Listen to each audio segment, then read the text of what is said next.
దేవుడు నాకు యవన కాలంలోనే దర్శించాడు. క్రిస్టియన్ లోక నుహే, నేను క్రైస్తవుని కాను, ఆర్ఎస్ఎస్ లీడర్, నేను ఒక ఆర్ఎస్ఎస్ లో లీడర్. నేను ଖ୍ରୀଷ୍ଟିଆନ ମାନ ପାଷ୍ଟର ମାନଙ୍କୁ ମୁଁ ବାଡ଼େଇଛି।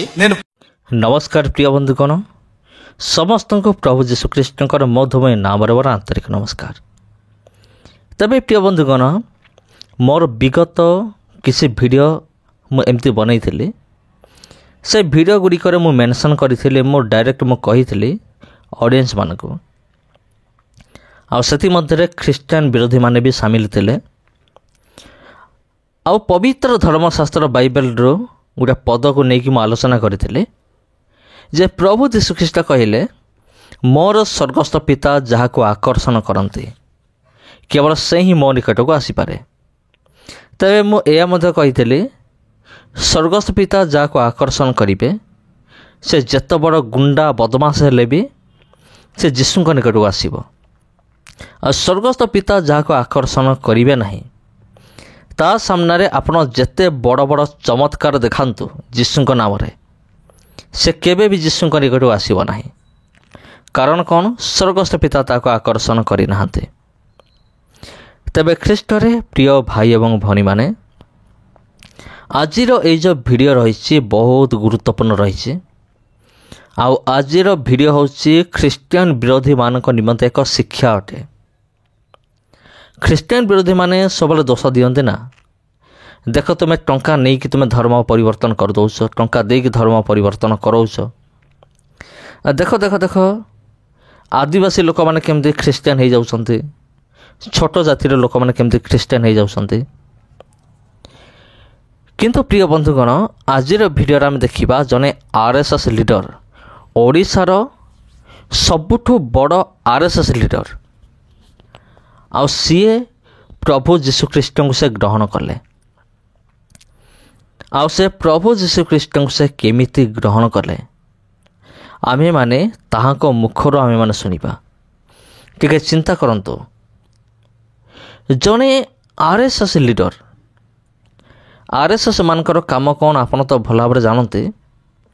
ଯେମିତି ହେଲା ଅନ୍ୟ ରାଜନୈତିକ ଦଳଗୁଡ଼ିକ ମଧ୍ୟ ଅଛନ୍ତି, ଧାର୍ମିକ ଦଳଗୁଡ଼ିକ ଅଛନ୍ତି, ଯେପରିକି ବଜରଙ୍ଗ ଦଳ ହେଲା, ଶିବସେନା ଦଳ ହେଲା। କିନ୍ତୁ ବେଶୀ ଖ୍ରୀଷ୍ଟିଆନମାନଙ୍କ ବିରୁଦ୍ଧରେ କାମ କରନ୍ତି କହିଲେ ଆର୍ଏସ୍ଏସ୍ ଦଳ ଏବଂ ବଜରଙ୍ଗ ଦଳ।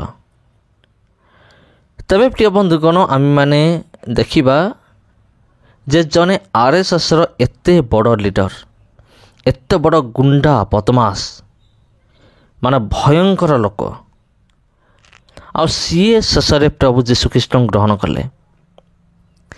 ଆଉ ସେ କହୁଥିଲେ ଯେ ମୁଁ ଲୋକମାନଙ୍କୁ ପିଟୁଥିଲି, ମାରୁଥିଲି, ପାଷ୍ଟରମାନଙ୍କୁ ବି ମୁଁ ବାଡ଼େଇଛି ବୋଲି କହୁଥିଲେ। ତେବେ ପାଷ୍ଟରଙ୍କୁ ପିଟିବା ଲୋକ ମାନେ ଯୁଆଡ଼େ ଏଇ ବ୍ୟକ୍ତି ଯାଉଥିଲେ ନାହିଁ କି, ସେ ଅଞ୍ଚଳର ଲୋକମାନେ ୟାକୁ ଦେଖିଲା ମାନେ ପୁରା ଭୟରେ ଥରହର ହେଉଥିଲେ। ମାନେ ଇଏ ସେମିତି ଭୟଙ୍କର ଥିଲେ, ଏମିତି ଦୁର୍ଦାନ୍ତ ଥିଲେ, ମାନେ ଏମିତି ଜଣେ ସାଂଘାତିକ ଦୁର୍ଦାନ୍ତ ବ୍ୟକ୍ତି। କ'ଣ ଯୀଶୁଙ୍କୁ ବିଶ୍ୱାସ କରିବା ବା ଯୀଶୁଙ୍କୁ ଗ୍ରହଣ କରିବା, କ'ଣ ଏଇଟା କ'ଣ କେବେ ସମ୍ଭବ? ଅନେକ ପ୍ରଶ୍ନ କରିବେ। ତେବେ ମୁଁ କହିବି, ହଁ ପ୍ରିୟ ବନ୍ଧୁଗଣ, ଯାହା ମନୁଷ୍ୟର ଅସାଧ୍ୟ ତାହା ହେଉଛି ଈଶ୍ୱରଙ୍କର ସାଧ୍ୟ। ମଣିଷ କରିପାରେ ନାହିଁ, କିନ୍ତୁ ପରମେଶ୍ୱର କରିପାରନ୍ତି। ଆପଣ ଦେଖନ୍ତୁ, ପବିତ୍ର ଧର୍ମଶାସ୍ତ୍ର ବାଇବେଲରେ ଜଣେ ବ୍ୟକ୍ତି ଅଛନ୍ତି, ତାଙ୍କ ନାଁ ଲେଖା ଅଛି ପାଉଲ ବୋଲି। ଆଉ ସିଏ କେଡ଼େ ବଡ଼ ଖତରନାକ ଲୋକ ସିଏ ଥିଲେ। ତାଙ୍କ ନାଁ ଶୁଣିଲା ମାନେ ଲୋକମାନେ ଖାଲି ଭୟରେ ଥରହର ହେଉଥିଲେ। କିନ୍ତୁ ପରମେଶ୍ୱର ପ୍ରଭୁ ଯୀଶୁଖ୍ରୀଷ୍ଟ ତାଙ୍କୁ ଏମିତି ଧରିଲେ, ଏମିତି ମାନେ ତାଙ୍କ ଜୀବନରେ କାର୍ଯ୍ୟ କଲେ। ଯେଉଁ ବ୍ୟକ୍ତି ଯୀଶୁଙ୍କ ଲୋକମାନଙ୍କୁ ଏମିତି ନିର୍ଯାତନା ଦେଉଥିଲେ, ସେ ବ୍ୟକ୍ତି ଜଣକ ପ୍ରଭୁ ଯୀଶୁଙ୍କର ପ୍ରେମରେ ପାଗଳ ହେଲେ। ଆଉ ଶେଷରେ ପ୍ରଭୁ ଯୀଶୁଖ୍ରୀଷ୍ଟଙ୍କ ନିମନ୍ତେ ନିଜର ପ୍ରାଣ ମଧ୍ୟ ଦେଲେ। ସେ ହେଉଛନ୍ତି ପାଉଲ। ଆଉ ପାଉଲଙ୍କ ପରି ଇଏ ମଧ୍ୟ ଜଣେ ବ୍ୟକ୍ତି। ଆଉ ଇଏ କହନ୍ତି, କୌଣସି ଅସୁବିଧା ହେଲେ ମୋତେ କଲ୍ କର। କାରଣ ଏବେ ବି ତାଙ୍କର ରାଜନୈତିକ ଦଳ ସହିତ ତାଙ୍କର ବି ଲିଙ୍କ ଅଛି, ଯାହା ଜଣାପଡ଼ୁଛି, କିନ୍ତୁ ସବୁଠାରୁ ଖୁସିର ବିଷୟ ହେଉଛି ସେ ପ୍ରଭୁ ଯୀଶୁଖ୍ରୀଷ୍ଟଙ୍କୁ ଗ୍ରହଣ କଲେ। RSSରୁ ମାନେ ପ୍ରଭୁ ପ୍ରିୟ, ପ୍ରଭୁ ପ୍ରେମୀ। ତେବେ ପ୍ରିୟ ବନ୍ଧୁଗଣ, ଖ୍ରୀଷ୍ଟରେ ପ୍ରିୟ ଭାଇ ଭଉଣୀମାନେ, ଏମିତି ବ୍ୟକ୍ତିଙ୍କ ନିମନ୍ତେ ମୁଁ ତ ପରମେଶ୍ୱରଙ୍କୁ ଧନ୍ୟବାଦ ଦେବି।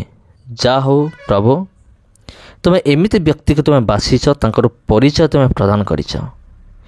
ତେବେ ପ୍ରିୟ ବନ୍ଧୁଗଣ, ଚାଲନ୍ତୁ ଆମେ ଶୁଣିବା ଡାଇରେକ୍ଟ ତାଙ୍କ ମୁହଁରୁ। ମୁଁ ଯୁବକ, నేను యవనస్తుడును. ପରମେଶ୍ୱରଙ୍କ ସେବା କରି 23 ବର୍ଷ ହଉଛି। యవనస్తుల్లో ఆరంభించి దేవుని సేవ చేసి 23 సంవత్సరాలు అవుతుంది. ପରମେଶ୍ୱର ମୋ ଯୁବକ ଅବସ୍ଥାରେ ଦେଖାଦେଲେ। దేవుడు నాకు యవన కాలంలోనే ମୁଁ దర్శించాడు. ଖ୍ରୀଷ୍ଟିଆନ ଲୋକ ନୁହେଁ, నేను క్రైస్తవుని కాను. ମୁଁ RSF ଲିଡର। నేను ఒక RSS లో లీడర్. నేను ଖ୍ରୀଷ୍ଟିଆନ ପାଷ୍ଟର ମାନଙ୍କୁ ମୁଁ ବାଡେଇଛି। నేను పాస్టర్లకి చాలా మంది కొట్టున్నాను. ବାଇବେଲ ମଧ୍ୟ ଚିରି ଦେଇଛି। బైబిల్ కూడా చీర్పున్నాను నేను. ସେଇଟା ମୁଁ ମନେ ଚିନ୍ତା କଲେ କାନ୍ଦିବା ପାଇଁ ସମୟ ଅଣ୍ଟୁ ନାହିଁ। ఇప్పుడు అవన్నీ తలుచుకుంటే నేను ఎంత ఏడుస్తున్నానో నాకు తెలుసు. କିନ୍ତୁ ଆପଣମାନେ ଭଲ ଅଛନ୍ତି? మీరు బాగున్నారా? ପରମେଶ୍ୱରଙ୍କୁ ପାଇବାକୁ ଗୋଟେ ସେକେଣ୍ଡ। దేవునికి దొరకడం అనేది చాలా మంచిది. Hallelujah, hallelujah. ମୁଁ ଟାଉନ ବଜାରରେ ଦାଦାଗିରି ମଧ୍ୟ କରିଥାଏ। నేను పెద్ద దాదాగిరి ଏଇ చేసేవాడిని. କ୍ୟାପିଟାଲରେ ଦାଦାଗିରି ଥିଲି, ఈ భువనేశ్వర్లో కూడా నేను దాదాగిరి, କଟକରେ ଦାଦାଗିରି ଥିଲି, కటక్లో కూడా దాదాగిరి, କଲିକତାରେ ଦାଦାଗିରି ଥିଲି, కలకత్తాలో కూడా ବମ୍ବେରେ దాదాగిరి, ଦାଦାଗିରି ଥିଲି। బొంబాయిలో కూడా దాదాగిరి କିନ୍ତୁ చేశాను. ଯୀଶୁଙ୍କର ଶତ୍ରୁ ଥିଲି। యేసు ప్రభుకు శత్రువుగా ఉండేవాడు. ଯୀଶୁ ମୋର మిత్ର ଥିଲେ। ఈ యేసయ్య నా మిత్రుడు. Hallelujah, hallelujah. କିନ୍ତୁ ମୁଁ ତାହା ଜାଣିନଥିଲି। నాకు తెలియదు. ମୁଁ ପାଠ ପଢିଲି, నేను చాలా చదువుకున్నా. ସବୁ କାରାଟି ମଧ୍ୟ ଶିଖିଲି। కరాటీ తెలుసు నాకు. ବିଶାଖାପାଟଣାରେ କାରାଟି ସ୍କୁଲରେ ଆସିଥିଲି। ବିଶାଖାପାଟଣା, విశాఖపట్నంలో కరాటీ నేర్చుకుని వచ్చాను. ଓଡ଼ିଶାରେ ଗୋଟିଏ ମାଟେ କାରା ସ୍କୁଲ ବିଶାଖାପାଟଣା ଥିଲା। విశాఖపట్నంలో కరాటీ నేర్చేవారు. ଅక్కడే ଥିଲା ସେଠି। అక్కడే ఉండేది. ଏବେ ଗଦା ଗଦା କାରାଟି ସ୍କୁଲ ଅଛି। ఇప్పుడు చాలా దగ్గరలో స్కూళ్ళు ఉన్నాయి. ସେଠି ମାସକୁ 10 ଟଙ୍କା ଦେଇକି ମୁଁ ଶିଖିଥିଲି నెలకు 10 రూపాయలు ఇచ్చి నేను కరాటీ నేర్చుకున్నాను. ହଷ୍ଟେଲରେ। କିନ୍ତୁ ସେଇଟା କାମ ଦେଲା ନାହିଁ ସ୍ୱର୍ଗରେ। అవన్నీ మరి పరలోకానికి వెళ్ళాలంటే అవన్నీ పని చేయవు. କିନ୍ତୁ ପରମେଶ୍ୱର ଦେଖିଲେ ఆ దేవుడు చూశాడు, ଏ ପିଲାଟା ବେଶୀ ହେଇଗଲା ବୋଲି। ఈయన చాలా అయిపోయాడని ଆକୁ ଡାକିଲେ ସାଇଜ ହେଇଯିବ। వీడికి నేను పిలుచుకుంటే వీడు సరిగ్గా అయిపోతాడు. Hallelujah, hallelujah. ଆପଣ ଖ୍ରୀଷ୍ଟିଆନ ଲୋକ, మీరు క్రైస్తవులు ଭୟ କରନ୍ତୁ ନାହିଁ। భయపడద్దు. ପରମେଶ୍ୱର ଆପଣଙ୍କ ପାଖରେ ଅଛନ୍ତି। దేవుని మీతో ఉన్నాడు. Hallelujah, hallelujah. ଆଜିକାଲି ఈ రోజుల్లో ବହୁତ ଖ୍ରୀଷ୍ଟିଆନ ଲୋକ ଡରନ୍ତି। చాలా క్రైస్తవులు భయపడుతుంటారు. ମୁଁ ସେମାନଙ୍କୁ କହେ, నేను వాళ్ళకి చెప్తాను, ଯଦି କୌଣସି ସମସ୍ୟା ହେଲା ఏదైనా సమస్య వస్తే ମତେ ଟିକେ ଫୋନ କରନ୍ତୁ। నాకు ఫోన్ చేయండి. ହାଲେଲୁୟା, హల్లెలూయా, ହାଲେଲୁୟା, హల్లెలూయా. ହାଲେଲୁୟା। ମୁଁ ଆସି ନପାରେ ସେ ଜାଗାରେ, నేను అక్కడికి రాలేకపోయినా కూడా କିନ୍ତୁ ପରମେଶ୍ୱର దేవుడు ଆପଣଙ୍କର ଯୋଉଠି ମାନେ କଷ୍ଟ ଯନ୍ତ୍ରଣା ହଉଛି ସେଠି ଠିଆ ହେବେ।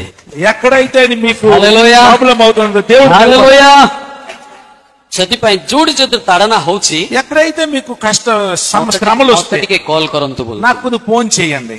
ଆପଣ ଯଦି କଲ୍ ଆସିଲା, మీకు అలాంటి ఫోన్లు వస్తే ଆପଣଙ୍କୁ କେହି ଛୁଇଁ ପାରିବେ ନାହିଁ। మీకెవరు ముట్టలేరు. ମୁଁ ସାହାଯ୍ୟ କରିପାରିବି ନାହିଁ। నేను సహాయం చేయలేను, ପରମେଶ୍ୱର କହିବେ। దేవుడు చేస్తాడు. ହାଲେଲୁୟା, హల్లెలూయా. ହାଲେଲୁୟା।